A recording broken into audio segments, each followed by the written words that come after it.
Welcome students. Previous ক্লাসে আমি তোমাদের বয়েলের সূত্র এবং চার্লসের সূত্র নিয়ে আলোচনা করেছিলাম। আজ আমি গ্যাসের আরও কিছু সূত্রাবলী নিয়ে আলোচনা করব এবং আমি কতকগুলো ছোট ছোট প্রবলেমও দেখাবো, যে সমস্ত প্রবলেমগুলো বিভিন্ন এক্সামে আসে। সুতরাং এই ক্লাসটা তোমরা ভালো করে দেখো এবং প্রত্যেকটা পয়েন্ট খাতাতে লিখে রাখো। তাহলে আজ আমি প্রথমে পড়াবো অ্যাভোগাড্রোর সূত্র। যেহেতু চার্লস আর বয়েলস হয়ে গেছিল, তাই আজ আমি পড়াচ্ছি অ্যাভোগাড্রোর সূত্র। হেডিং করো যে অ্যাভোগাড্রোর সূত্র বা অ্যাভোগাড্রোর প্রকল্প বলি আমরা, ঠিক আছে? তাহলে এখানে বললাম অ্যাভোগাড্রোর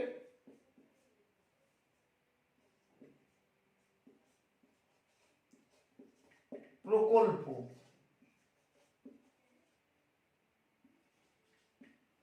ঠিক আছে, দেখো তাহলে অ্যাভোগাড্রোর প্রকল্প তোমরা ক্লাস 9-10-এ পড়ে এসেছো।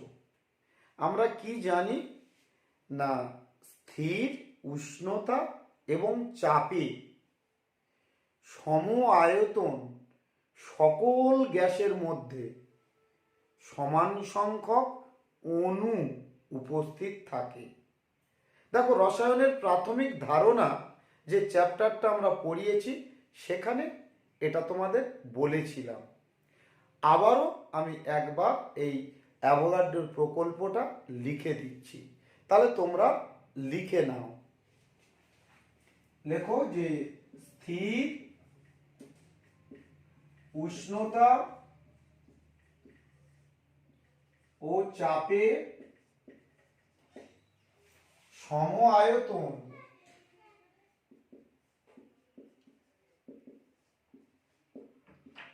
সকল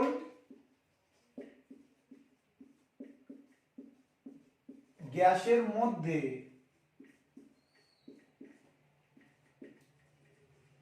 সমান সংখ্যক অণু উপস্থিত থাকে। অণু উপস্থিত থাকে।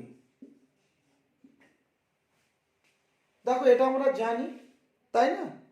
তার মানে যদি উষ্ণতা এবং চাপ স্থির থাকে, তাহলে ধরো ভি আয়তন অক্সিজেনের মধ্যে যত অণু থাকবে, ভি আয়তন হাইড্রোজেনের মধ্যেও তত অণু থাকবে। তার মানে ভি লিটার অক্সিজেনের মধ্যে যত মোল অক্সিজেন থাকবে, ভি লিটার হাইড্রোজেনের মধ্যেও তত মোল হাইড্রোজেনও থাকবে, তাই না? তাহলে উষ্ণতার চাপটা স্থির রাখতে হবে। তাহলে এই সূত্র থেকে আমরা কি লিখতে পারি, বা এই প্রকল্প অনুসারে আমরা কি লিখতে পারি? এখানে আমরা লিখতে পারি ভি সমানুপাতিক এন। এনটা কি? মোল সংখ্যা। এনটা মোল সংখ্যা। মোল সংখ্যা কেন? দেখো, তাহলে মোল সংখ্যা যদি বাড়ে তাহলে আয়তন বাড়বে। আয়তন ধর কম যত হবে, তাহলে মোল সংখ্যা কম হবে, তার মানে অণু সংখ্যা কম হবে, তাই না? 1 লিটার অক্সিজেনের মধ্যে যত মোল অক্সিজেন অণু আছে, 1 লিটার হাইড্রোজেনের মধ্যেও তত মোল হাইড্রোজেন অণু থাকবে। আবার 2 লিটারের মধ্যে কি ডাবল থাকবে। তার মানে যদি মোল সংখ্যা বাড়ে, আয়তন কি হবে? বাড়বে। তাহলে অ্যাভোগাড্রোর প্রকল্পটা ক্লিয়ার হলো। তাহলে চার্লসটাও ক্লিয়ার হয়েছিল, বয়েলের সূত্রও ক্লিয়ার হয়েছিল। এখানে আমরা বললাম অ্যাভোগাড্রোর প্রকল্প। তাহলে শুধু মনে রাখতে হবে অ্যাভোগাড্রোর প্রকল্প থেকে আমরা কি পাই না, মোল সংখ্যা বাড়া মানে অণুর সংখ্যা বাড়া, আর অণুর সংখ্যা বাড়া মানে আয়তন বাড়া। তার মানে মোল সংখ্যার সঙ্গে আয়তন কি সমানুপাতিক হয়। তাহলে এই জায়গাটা ক্লিয়ার হলো। এবার আমি তোমাদের শেখাবো কিভাবে আদর্শ গ্যাসের সমীকরণ প্রতিষ্ঠা করতে হয়। ঠিক আছে, তাহলে তোমরা প্রথমে হেডিং করো আদর্শ গ্যাসের সমীকরণ প্রতিষ্ঠা। তাহলে এখানে আমরা লিখলাম আদর্শ গ্যাসের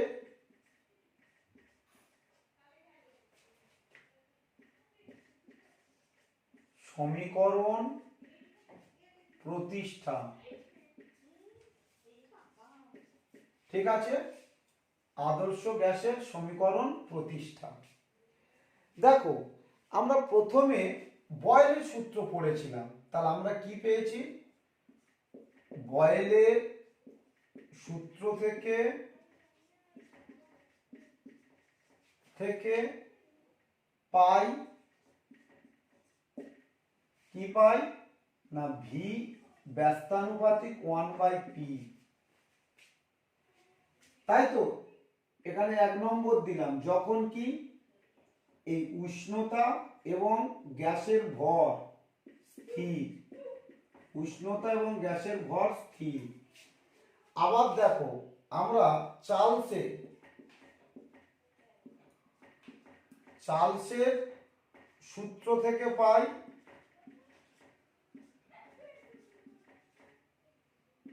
কি পাই না, বলেছিলাম ভি সমানুপাতিক টি, উষ্ণতার সঙ্গে আয়তন সমানুপাতিক।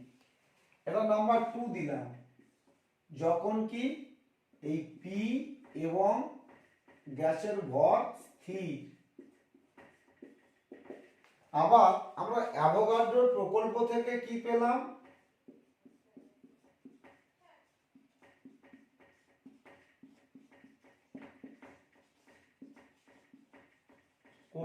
প্রকল্প থেকে পাই কি পাই না ভি সমানুপাতিক এন। এটা 3 নম্বর দিলাম যখন কোনটা না উষ্ণতা এবং পি স্থির। এটা তাহলে এই তিনটে সমীকরণকে যদি আমরা একত্র করি তাহলে কি পাবো? তাহলে আমরা পাই, দেখো উপরে তিনটে সমীকরণ একসঙ্গে যদি করি তাহলে ভি সমানুপাতিক এন টি বাই কি পি, এইটা পেলাম, তাই না? তাহলে এই সমানুপাতিক চিহ্নকে যদি আমরা ইকুয়াল করতে চাই তখন কি পাবো আমরা? অর কি পাচ্ছি? ভি ইকুয়াল টু একটা কনস্ট্যান্ট আনতে হয়, তোমরা জানো।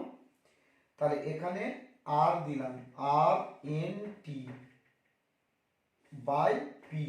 অর কি পেলাম না PV equal to N R T. দেখো এন আর টি, এটাই আমরা পেলাম এন মোল আদর্শ গ্যাসের সমীকরণ।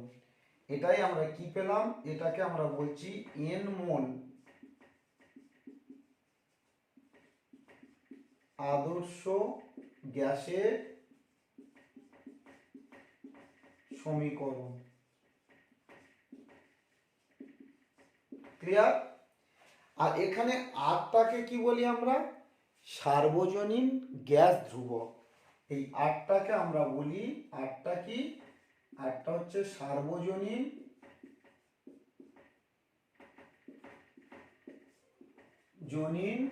গ্যাস ধ্রুবক।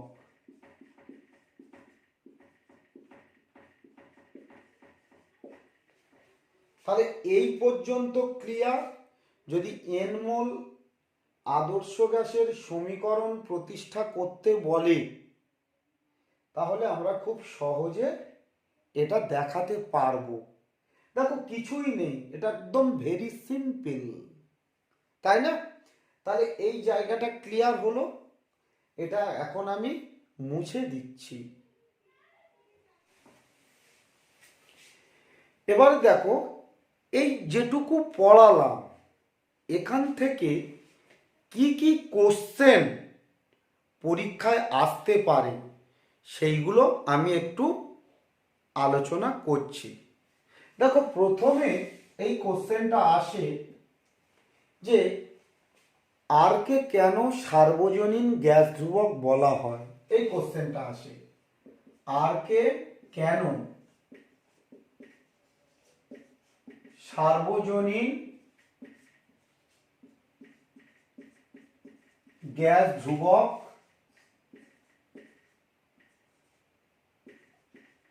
বলা হয়, ঠিক আছে, এই কোশ্চেনটা আসে।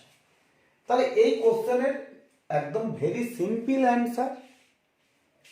কি অ্যান্সার? আমরা জানি যে আর এর মান গ্যাসের প্রকৃতির উপর নির্ভর করে না। দেখো, আর এর মান গ্যাসের প্রকৃতির উপর নির্ভর করে না।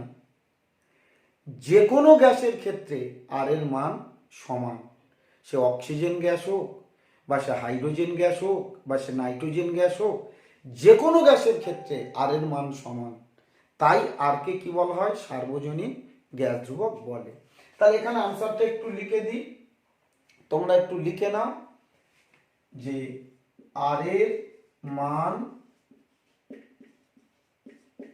গ্যাসের প্রকৃতির উপর নির্ভর করে না।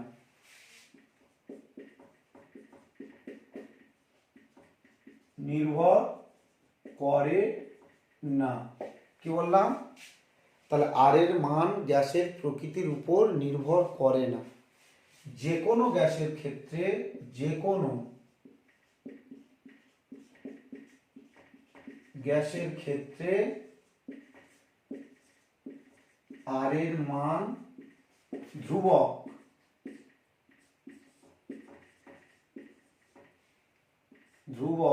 হয়। তাই আর কে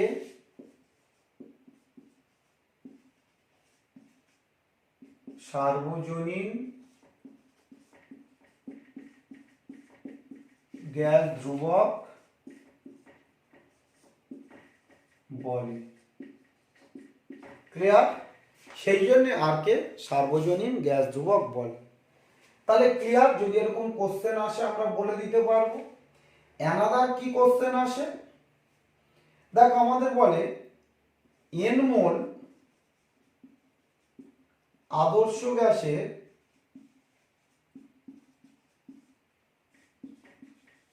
সমীকরণ টি লেখো। তাহলে আমরা আনসার কি লিখব? না, PV equal to N R টি বলে, এবার কোনটা কি পাশে বলে দেবে যে পি হচ্ছে গ্যাসের চাপ, ভি গ্যাসের আয়তন, এন মোল সংখ্যা, আর সার্বজনীন গ্যাস ধ্রুবক, আর টি পরম উষ্ণতা, এইটা বলে দেবে। আবার কোশ্চেন আসে, দেখো অ্যানাদার কোশ্চেন আসে যে এক মোল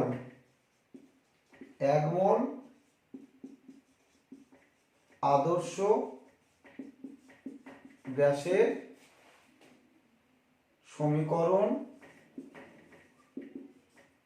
লেখো। যখন তাহলে আমরা শুধু এনটা করে দেবো 1, তাহলে এখানে কি হবে? পিভি ইকুয়াল টু আর টি। ঠিক আছে, এই জায়গাটা বোঝা গেল? ক্লিয়ার হলো? এটা একটু ভালো করে প্র্যাকটিস করবে। তাহলে এখানে তোমরা লেখো যে বিভিন্ন এককে আর এর মান। বিভিন্ন এককে আর এর মান।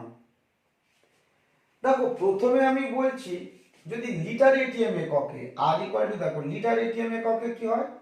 0.082। এই লিটার মানে পিভি কৃতকার্যের ক্ষেত্রে, চাপ আয়তন কৃতকার্যের ক্ষেত্রে আমরা যখন তোমার থার্মোডাইনামিক্স পড়েছিলাম সেটা পিভি বলতাম। সেই লিটার অ্যাটমসফিয়ারে কি হবে? Litre atmosphere per kelvin per mole, এটা মুখস্থ রাখবে। ধরো আমরা যদি এসআই ইউনিটে বলি, দেখো 8.314 joule per kelvin per mole. এটা এসআই ইউনিট, এসআই। আমি যদি সিজিএস ইউনিটে বলি তাহলে 1 জুল ইকুয়াল টু কি 10⁻7 আর, তাহলে এত জুল আছে দেখ 8.314 ইন্টু তাহলে কি হবে 10⁻7 আর পার কেলভিন পার মোল, আর পার কেলভিন পার মোল, এটা সিজিএস। তোরা তো জানিস 1 জুল ইকুয়াল টু 10⁻7 আর, এটা আমরা জানি, ঠিক আছে। আচ্ছা এবার ক্যালোরিতে যদি লিখি প্রায় 2 ক্যালোরি, প্রায়, এটা প্রায় সাইন, হ্যাঁ, ক্যালোরি পার কেলভিন পার মোল, ক্লিয়ার। এবার এই দেখো এই যে এককগুলো বললাম, প্রথম 3টে একক, এই ডিফারেন্ট এককে আর এর মান নির্ণয় কিভাবে করবে সেগুলো কিন্তু আমাদের বোর্ডের পরীক্ষায় আসে। এগুলো তো আর এর মান আমরা নির্ণয় করার পর তো এগুলো জানছি, এগুলো মুখস্থ করার কথা বলছি, কিন্তু আমরা আর এর মান কিভাবে নির্ণয় করব সেগুলো আমাদের কিন্তু একটু শিখতে হবে, ঠিক আছে। তাহলে এটা আমি এখন মুছে দিলাম। এবারে লেখো যে বিভিন্ন এককে আর এর মান নির্ণয়, ঠিক আছে, বিভিন্ন এককে আর এর মান নির্ণয়। প্রথমে আমি বলছি সিজিএস এককে, দেখো আমরা কি জানি পিভি ইকুয়াল টু, আমরা কি জানি এন আর টি, তাই তো, তাহলে আর ইকুয়াল টু কি জানি পিভি বাই এন টি, এইটা। আবার দেখ সিজিএস এ আর এর মান নির্ণয় করতে যাচ্ছি, তাহলে এই চাপ আমরা জানি সিজিএস এ বায়ুমণ্ডলীয় চাপ কত 76 সেন্টিমিটার, পারস্তম্ভের চাপকে আমরা বলি বায়ুমণ্ডলীয় চাপ, 76 সেন্টিমিটার পারস্তম্ভের চাপ, যাকে আমরা কি বলি বায়ুমণ্ডলীয় চাপ। তাহলে আমরা অলরেডি জানি চাপ equal to H DG, height density আর অভিকর্ষজ ত্বরণ, গ্র্যাভিটেশনাল ফোর্স। তাহলে এই পি এর জায়গা আমরা কি বসিয়ে দিচ্ছি, আর equal to H DG V by কি এন টি। তাহলে এখানে দেখো এইচ কত 76 সেন্টিমিটার, পারদের ডেনসিটি কত, পারদের ডেনসিটি আমরা জানি 13.6, এটা জানি, তাহলে ইন্টু 13.6, অভিকর্ষজ ত্বরণ কত 981 সেন্টিমিটার পার সেকেন্ড স্কোয়ার, আর ভলিউম কত 22.4 লিটার। সিসিতে করলে কি হবে 22,400, এটা আমি মুছে দিলাম 22,400 এত সিসি, আর নিচে কি মোল সংখ্যা পার মোল, তাহলে মোল 1, মোল 1, আর টেম্পারেচার কত 273.15, 273ও নিতে পারো, আমরা 273.15 নিলাম। তাহলে এটা ক্যালকুলেট করবে, ক্যালকুলেট করলে তোমার আসবে 8.314 ইন্টু 10⁻7 এই আর পার কেলভিন পার মোল, যেটা আগে বলেছি। তাহলে এই জায়গাটা ক্লিয়ার হলো। যদি সিজিএস এককে আর এর মান নির্ণয় করতে বলে তাহলে এটা আমাদের দেখাতে হবে। সবাই বুঝতে পেরেছো আশা করি। এবার এসআই ইউনিটের আর এর মান দেখাচ্ছি, দেখো এসআই এই দুটো পরে পরীক্ষায়, হ্যাঁ যে কোনো একটা পরে। তাহলে এখানে দেখলাম আর ইকুয়াল টু কি না পিভি বাই কি এন টি, তাহলে পি মানে কি তোমার 1 অ্যাটমসফিয়ার, আমরা বায়ুমণ্ডলীয় চাপ কত বলি 1 অ্যাটমসফিয়ার, মিলিমিটারে বললে 760 মিলিমিটার, আর সিজিএসে বললে 76 সেন্টিমিটার পারস্তম্ভের চাপ।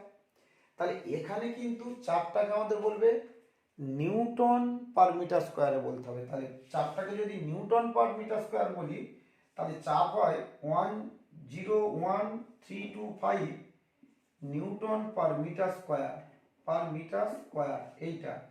আর ভলিউম কত 22.4 লিটার, তাহলে লিটারকে মিটার করলে 10⁻³ মিটার কিউব হয়। এবারে এখানে কি N1 টেম্পারেচার কত 273.15, এটা ক্যালকুলেট করলে পাওয়া যাবে 8.314 প্রায়। তাহলে এত জুল পার কেলভিন পার মোল, এত জুল পার কেলভিন পার মোল। ক্লিয়ার? একদম কিছুই নেই, আমরা পারবো, কোনো ঝামেলা নেই। তাহলে এসআই ইউনিটে বললে আমরা এইভাবে ক্যালকুলেট করতে পারবো। এবার আমি লিটার অ্যাটমসফিয়ারে দেখাচ্ছি, তাহলে এটা আমি মুছে দিলাম। এবারে লিটার এটিএম এ দেখো, আমরা দেখলাম আর ইকুয়াল টু কি পিভি বাই এনটি। তাহলে পি কত 1 এটিএম, ভি কত 22.4 লিটার, এন কত 1, টেম্পারেচার কত 273.15। তাহলে এটা ক্যালকুলেট করো, প্রায় আসবে 0.082 litre ATM per kelvin per mole. তাহলে ডিফারেন্ট এককে আর এর মান আমরা নির্ণয় করতে শিখলাম। ঠিক আছে, এবার এই যেটুকু পড়ালাম এর মধ্যে কেমন ধরনের ম্যাথামেটিক্যাল প্রবলেম আমাদের পরীক্ষায় আসতে পারে আমি সেগুলো দু একটা আলোচনা করব, আর দু একটা আমরা প্রশ্নবিচিত্রা থেকে করাবো যেগুলো এসেছে। ঠিক আছে, তাহলে আগে আমাদের এখানে লিখব কিছু ম্যাথামেটিক্যাল প্রবলেম। তাহলে লেখো কিছু কিছু অঙ্ক। হ্যাঁ, কিছু অঙ্ক। তাহলে অঙ্ক করব তো আমরা বটেই, কিন্তু কোন ফর্মুলা ইউজ করব, এই চ্যাপ্টারে অঙ্ক করার জন্য আমরা কোন ফর্মুলাটা ইউজ করব সেটা আগে আমাদের একটু শিক্ষা দরকার, তাই না? তাহলে এখানে যে ফর্মুলাগুলো আমরা ইউজ করব সেটা আমি একটু বলে দিই তোমাদের, দেখে নাও। যে প্রথমত এই পিভি ইকুয়াল টু এনআরটি, এই ফর্মুলাটা থেকে আমরা অঙ্ক প্র্যাকটিস করব প্রথমত। নাম্বার 2তে দেখো এই P V equal to N equal to কি ডাব্লু বাই এন, ভর বাই আণবিক ভর, এই ফর্মুলা থেকেও আমরা কিছু প্রবলেম প্র্যাকটিস করব। দেখো মোল সংখ্যা সমান ভর বাই আণবিক ভর, এটা আমরা জানি। আবার দেখো এই পিটা রেখে দিলাম, ডাব্লু এই ভিটা নিচে আনলাম, W by V R R T by M থাকলো। তাহলে ভর বাই আয়তন, ভালো করে দেখ, ভর বাই আয়তন। তাহলে ভর বাই আয়তন এইটাকে আমরা বলি ঘনত্ব।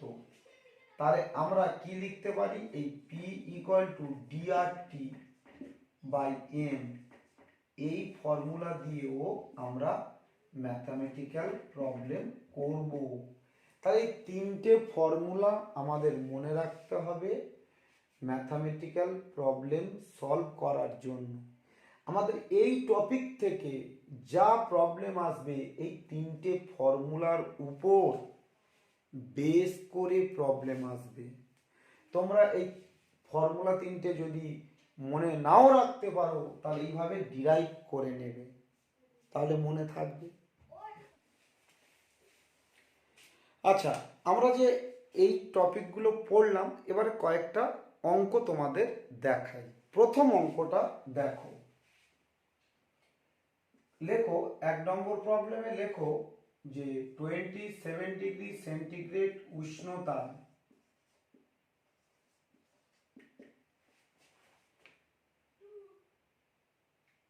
750 মিলিমিটার এইচজি চাপে 8 গ্রাম অক্সিজেন গ্যাসের আয়তন কত হবে? আয়তন কত হবে, এই কোশ্চেন। তাহলে আমরা এখানে কি লিখবো, আমরা জানি পিভি ইকুয়াল টু কি এন আর টি, বা আমরা বলেছিলাম ভি ইকুয়াল টু কি এনটা জানি ডাব্লু বাই এন, আর তলায় পি চলে এলো আর আর টি, তাই তো? আমরা এখানে পিটা তলায় দিলাম আর আর টি। এখানে কি কি দেয়া আছে দেখ, টেম্পারেচার দেওয়া আছে 27 ডিগ্রি সেন্টিগ্রেড, তার মানে কি 300 কেলভিন, সব দেওয়া আছে, সেইগুলো জাস্ট বসাচ্ছি। প্রেসার দেওয়া আছে 750 মিলিমিটার এইচজি, তাহলে এটাকে আমরা কি করব, অ্যাটমসফিয়ারে করব। আমরা জানি 760 মিলিমিটার এইচজি সমান 1 ATM, তাহলে এটা ইকুয়াল টু এটিএম করতে গেলে কত হবে, 750-কে 760 দিয়ে ভাগ করব, তাহলে হবে এটিএম, তাই না? আর ডাব্লু কত দেওয়া আছে, ডাব্লু 8 গ্রাম, আর আমরা অক্সিজেনের মলিকুলার ওয়েট কত জানি, 32 গ্রাম, এটা জানতে হবে, এটা দেওয়া থাকবে না। তাহলে অর, দেখো অর ভলিউমের জায়গায় বসাচ্ছি এখানে কি কি, তোমার ডাব্লু 8, আর লিটার এটিএম এ বসাবো 0.082, টেম্পারেচার 300, মলিকুলার ওয়েট কত, মলিকুলার ওয়েট আছে তোমার 32, তাই তো, আর প্রেসার কত আছে 750/760, তাহলে উল্টে যাবে, উল্টে গিয়ে কত হবে, উল্টে গিয়ে উপরে যাবে 760 আর নিচে আসবে 750, এই। তাহলে ক্যালকুলেশনটা শুধু তোমাকে করতে হবে, ক্যালকুলেশন আমরা ক্যালকুলেটর ধরে করতে পারি। দেখো ক্যালকুলেটর, 8 আগে দেবো, 8 ইন্টু 0.082 ইন্টু 300 ইন্টু 760, এবারে ভাগ 32, আবার ভাগ নিচে আছে 750, এবারে ইকুয়াল, দেখো এবারে যখন ইকুয়াল করছি তখন আনসার আসছে 6.23 লিটার। কত হলো, 6.23 লিটার। একদম পরিষ্কার করে দেখো এই জায়গাটা, এখানে কিন্তু গ্রাম গ্রাম ক্যান্সেলড হয়ে গেল, সুতরাং শুধু লিটারে আনসার এলো। ঠিক আছে, তাহলে ক্লিয়ার, এরকম প্রবলেম এলে আমরা করতে পারবো। আচ্ছা, এটা তাহলে আমি মুছে দিলাম। দেখো আমি অ্যানাদার প্রবলেম বলছি, দেখে নাও, লেখো যে 27 ডিগ্রি সেন্টিগ্রেড উষ্ণতার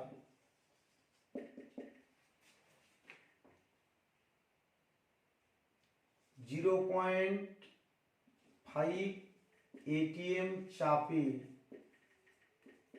100 সিসি হাইড্রোজেন গ্যাসের মধ্যে অণুর সংখ্যা নির্ণয় করো, অণুর সংখ্যা নির্ণয় করো। একদম সিম্পল প্রবলেম, এটা আমাদের দেখাতে হবে। তাহলে আমরা জানি পিভি ইকুয়াল টু কি, এন আর টি, তাহলে আমরা মোলটা বের করবো, অণুর সংখ্যা বের করতে বলেছি, মানে মোলটা, এন ইকুয়াল টু কি, পিভি বাই আর টি, এইটা। এবারে কোনগুলো দেয়া আছে দেখো, টেম্পারেচার দেয়া আছে 27 ডিগ্রি মানে কি 300 কেলভিন, ভলিউম দেয়া আছে 100 সিসি মানে কত লিটার, ইকুয়াল টু 100/1000, 0.1 লিটার। আচ্ছা, এবারে কি দেওয়া আছে, চাপ, প্রেসার ইকুয়াল টু 0.5 ATM আছে, তাহলে এই ভ্যালুগুলো বসাই। এন ইকুয়াল টু তাহলে কি পাচ্ছি, পি, পি কত তোমার 0.5, ভলিউম কত 0.1, আর কত 0.082, টেম্পারেচার কত 300। তাহলে এখানে মোল সংখ্যাটা আমরা ক্যালকুলেট করব, ক্যালকুলেটর ধরলাম, দেখো তাহলে 0.5 ইন্টু 0.1 ভাগ 0.082, আবার ভাগ 300, তাহলে করলে কত হচ্ছে, দেখো 2 ইন্টু 10⁻³ এত এত মোল হলো, n ইকুয়াল টু এত এত মোল। তাহলে অণুর সংখ্যা, অণুর সংখ্যা ইকুয়াল টু কি করতে হবে, মোল সংখ্যাকে অ্যাভোগাড্রো নাম্বার দিয়ে গুণ করতে হবে। তাহলে 2 × 10⁻³ ইন্টু 6.023 ইন্টু 10⁻23। তাহলে এটা করলে কত হচ্ছে দেখো, 2 × 6.023 ইকুয়াল টু হলো এই 12.046, এখানে -3 এখানে 23, তাহলে ইন্টু 20 হয়ে যাবে এতটি। তাহলে দেখো একেবারে ভেরি সিম্পল ম্যাথামেটিক্যাল প্রবলেম। তাহলে এগুলো যদি আমাদের এক্সামে আসে তাহলে আমরা খুব সহজে আনসার করতে পারবো। আশা করি তোমরা ব্যাপারটা বুঝলে। এইরকম প্রবলেম যদি যখনই আসবে আমরা খুব সহজে তার আনসার করে দিতে পারবো। তাহলে এটা ক্লিয়ার হলো, সবাই দেখে নাও ভালো করে। আমি প্রশ্ন বিচিত্রা থেকে কয়েকটা প্রবলেম করে দেখাচ্ছি, দেখো যেগুলো বিভিন্ন সালে এসেছে। প্রথমে একটা প্রবলেম আমরা করছি, এটা এসেছে 2014 সালে এসছে। এটা দেখে নাও, কোশ্চেনটা আমি লিখছি, তারপর তোমরা লিখবে। 27 ডিগ্রি সেন্টিগ্রেড উষ্ণতা 84.5 গ্রাম পার মোল আণব ভর বিশিষ্ট গ্যাসকে একটি ফ্লাস্কে রাখা হলে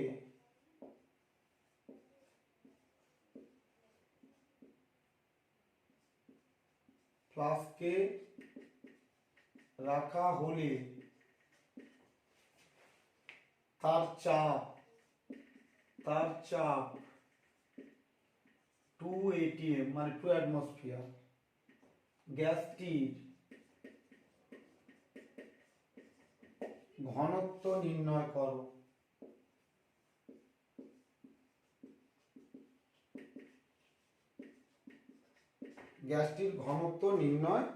করো। ভেরি সিম্পল একটা ম্যাথামেটিক্যাল প্রবলেম আমি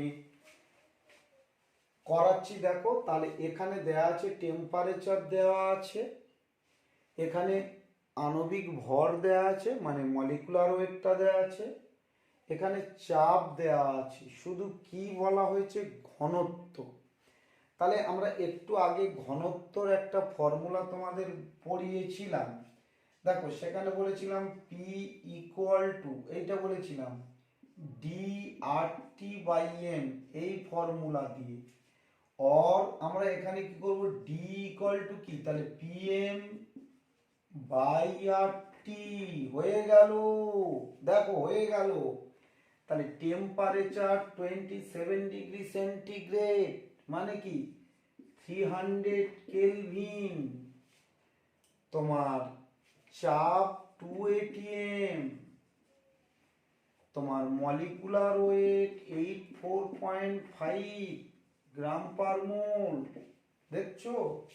তাহলে ঘনত্ব বের করতে হবে, খুব মজাদার কোশ্চেন, বোর্ডে আসে, আমরা একদম মানে চোখ বন্ধ করে এই কোশ্চেনটার আনসার করে দিতে পারবো, কারোর কোনো প্রবলেম হবে না।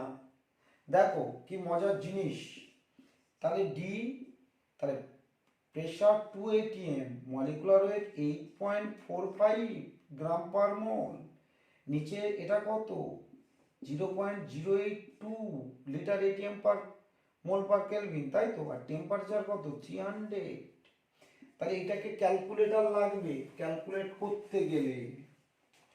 তাহলে দেখো 2 × 84.5 ডিভাইডেড বাই 0.082 আওয়ার ডিভাইডেড বাই 300,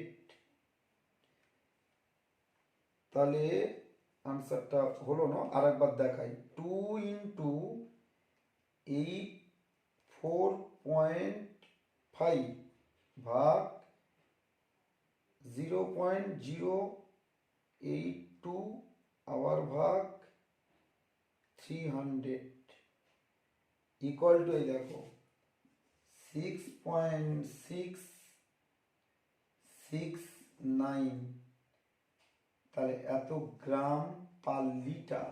উপরে গ্রামটা থেকে যাচ্ছে আর নিচে কি লিটারটা থেকে যাচ্ছে। নিচে যেহেতু লিটার আমরা লিটারে রেখেছি আর উপরে গ্রামে রেখেছি, তাহলে কি হলো এত গ্রাম পার লিটার।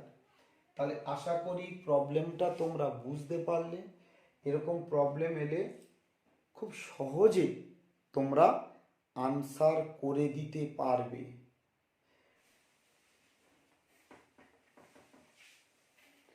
আর একটা প্রবলেম করাচ্ছি, দেখো।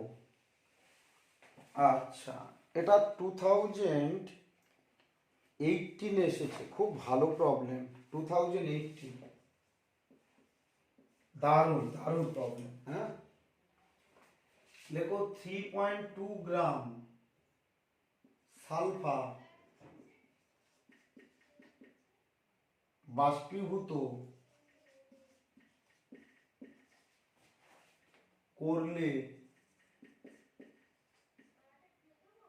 সালফার বাষ্প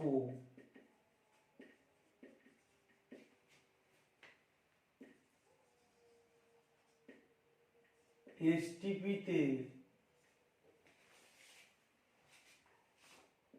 280.2 ml আয়তন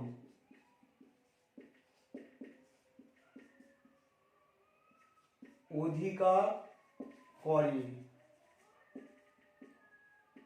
এই অবস্থায়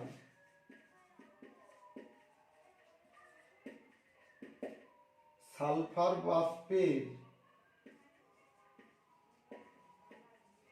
বাষ্পের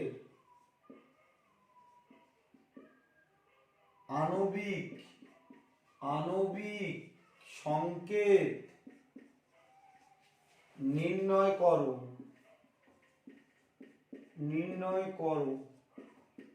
এই সালফারের অ্যাটমিক ওয়েট দেওয়া আছে 32। ওফ, দারুণ প্রবলেম। এইরকম প্রবলেম পরীক্ষা আসে এবং জয়েন্টও আসতে পারে। খুব মানে ইন্টারেস্টিং প্রবলেম এটা। তাহলে এখানে দেখো আমরা জানি কি যে পিভি ইকুয়াল টু এনআরটি, এটাই তো আমাদের মাদার ইকুয়েশন, মেন ইকুয়েশন। তাহলে এখানে কি কি দেওয়া আছে দেখ তো। ডাব্লু দেওয়া আছে 3.2 গ্রাম, আর কি দেওয়া আছে ভলিউম দেওয়া আছে 0.2 ml। তাহলে এটাকে লিটার করলে কত হবে 28, এইটার নিচে 1000, এত লিটার। বাহ, তার মানে কত হচ্ছে 0.2802 লিটার হচ্ছে। আচ্ছা, তাহলে এই দুটো আমাদের দেওয়া আছে, আর কিছুই দেওয়া নেই। হ্যাঁ, তাহলে এখানে আমরা কি করছি ভালো করে দেখে নাও। আর এখানে বলছে এসটিপিতে, তার মানে আমরা প্রেশারটা ধরে নেব তোমার 1 atm ধরে নেব। হ্যাঁ, 1 অ্যাটমসফিয়ার ধরে নেব। তাহলে আগে আমরা করে দিই এখানে কি হচ্ছে দেখো। তাহলে পিভি ইকুয়াল টু এনটাকে ভেঙে দাও, W by M R T. আমরা এমটা বের করব, তাহলে এম ইকুয়াল টু কি W R T by P V. তাহলে এইবারে তোমরা লক্ষ্য করো ডাব্লু কত দেওয়া আছে 3.2, আর কত 0.082, টেম্পারেচার কত আমরা ধরে নেব টেম্পারেচার তোমার 273 কেলভিন। আর পি প্রেসার কত 1 atm, আর ভলিউম কত, ভলিউম দেওয়া আছে এইটা 0.2802 এইটা। তাহলে এইটা ক্যালকুলেট করে আমরা এমটা বের করব। দেখো ক্যালকুলেটর ধরে করি। তাহলে 3.2 ইন্টু 0.082 ইন্টু 273 ভাগ 0.2802 করলে আসছে এটা 256। ঠিক আছে, এইবার দেখ তাহলে এটা কি ভেপার মানে বাষ্প দশায় সালফারের কি আণবিক ভর, এটা যেটা আমরা পেলাম বাষ্প দশায় সালফারের আণবিক ভর। তাহলে আমরা লিখবো যে এর মধ্যে কতগুলো সালফার আছে, অতএব একটি অণুতে সালফার পরমাণু সংখ্যা কত হবে, এই 256কে 32 দিয়ে ডিভাইড করব, কারণ এর পারমাণবিক ভর 32। তাহলে এটা করলে কত আসছে, এটা যদি করি আমরা আসছে 8। তার মানে বাষ্প দশায় সালফারের একটা অণুতে কটা সালফার থাকছে, 8টা সালফার পরমাণু থাকছে। ঠিক আছে, তাহলে সংকেত কি হবে, অতএব সংকেত হবে S8। বুঝলে, সংকেত কি হবে S8। তাহলে খুব ইন্টারেস্টিং প্রবলেম এটা, খুব খুব ভালো প্রবলেম, জয়েন্টও আসে এই ধরনের প্রবলেম। তাহলে প্রথমে দেখো অঙ্কটা করলাম, প্রথমে আমরা এই বাষ্প দশায় যখন আছে তখন তার এই আণবিক ভর বের করে নিলাম। আণবিক ভর এলো 256, কিন্তু একটা পরমাণুর ভর কত, 32। তার মানে এই আণবিক ভরের মধ্যে কতগুলো সালফার আছে সেটা ভাগ করে নিলাম, 8 পেলাম। তারপর সংকেত কি হবে S8। S8 হলে তারপরে তো 256 আণবিক ভর হবে। ক্লিয়ার? তাহলে এরকম অঙ্ক এলে তোমরা অবশ্যই সলভ করতে পারবে। তাহলে ক্লিয়ার হলো, এটা আমি মুছে দিলাম। তাহলে আমি আজ এই পর্যন্ত রাখলাম। পরবর্তী ক্লাসে আমরা পড়াবো গ্রাহামের গ্যাস ব্যাপন সূত্র এবং ডাল্টনের অংশচাপ, এবং সেখান থেকে যা যা প্রবলেম আসে সেগুলো নিয়ে আলোচনা করব। আজ আমি এই পর্যন্ত রাখলাম।